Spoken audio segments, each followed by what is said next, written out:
So I think for a lot of people, the hardest part about LD debate is the process of getting started.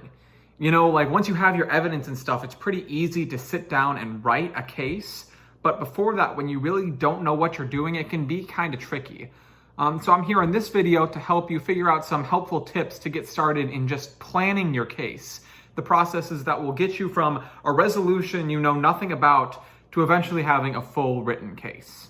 So with every case that you'll get, the very first thing you're going to know about it is the resolution. I mean, that's the fundamental thing which you're debating. So of course, that's going to kind of guide the way that you work in your research. So one of the easiest things you can do if you really don't know much about that case is just type the resolution into Google and see what comes up. A lot of times you'll get like debate coaches from other high schools or people who are coaches who work for colleges will break down the resolution in their own way. And you'll have like a 5 or 10 page article that'll kind of list the basics, all you need to know about the background of this resolution. So that's something really easy you can do to begin with in figuring out the resolution, is just look up someone else's breakdown of it. Something else that you can do pretty early on is define all of the key terms in the resolution. So if you have a bunch of words or phrases that you don't know, be sure to focus on figuring out what they really mean. These are things that you'll probably end up putting at the beginning of your case later on. And also this is really important because a lot of debate is about staying on topic. I judged an LD round once where this very clearly like talented debater, like a good speaker, had a case they were arguing, and all the arguments seemed great. All these impacts were so huge, the world will never be the same. But the problem was the thing they were talking about wasn't technically the resolution. Like if you're talking about some type of economic plan, you can throw out all these other economic statistics, but if they don't relate back to the specific thing we're talking about today, your evidence really doesn't hold up. And that's a pretty easy tactic for your opponent to then be like, okay, what you're saying is great, I totally agree with you, but you're not talking about the specific resolution. So it's really important to define all the key terms and make sure that you're on the same page with everyone else. Something else you'll definitely want to pay attention to when you're focusing on the resolution is words like ought or should. So these words kind of make the debate more philosophical than it is actually based in fact. Focusing on words like should kind of negates things like, oh, the US should implement this program. And if the person's like, where's the funding gonna come from? It's not about that. It's about whether they should or should not do it, or they ought to do it or not.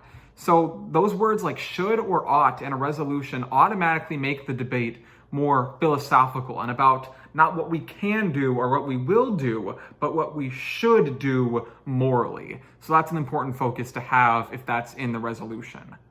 Also, be sure to pay attention to which side is which in the debate, because sometimes that can be confusing if there's like a double negative.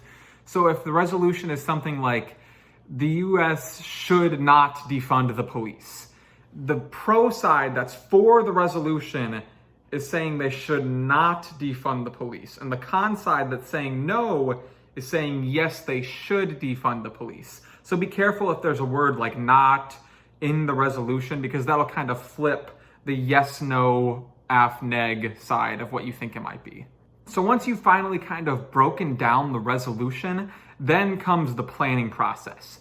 And for this, I have found through experience that the easiest way to plan is to find your contentional level evidence first.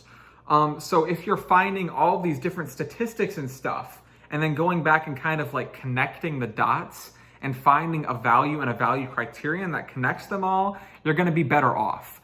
Because it's much easier to look at a bunch of different really good evidence and then connect them with a common philosophy than it is to say, oh, this is the philosophy I wanna use, and then find really good evidence that doesn't necessarily fit that philosophy. So it's better to find the evidence first and then kind of connect the dots with your value and value criterion than the other way around. And something else that I find is helpful is to outline both your cases, your af and your neg, first before you actually go through and write either one of them. That way, if you go through and you know what your af and neg are both gonna be before you write them, you can build safeguards into your af that respond to your own neg. So when you're writing your AF and you know what your neg is going to be, you can include things in that case that will automatically respond to those 2 or 3 contentions that you have. So your case is automatically going to be stronger by having the outlines for both of them first, and then writing the cases after that in response to each other. So that's what I have about the planning process of starting an LD case. This is the hardest part for sure. Knock this out of the way early so that way you can go and write the cases. That goes pretty quick once you wrap your head around things. And if you need to, like, sometimes I'll talk to myself out loud to kind of figure out how I'm going to connect the dots on those things. So do whatever you have to do. It's a hard process, but after that, it's very easy to write the cases and it ends up being worth it. So thanks for watching.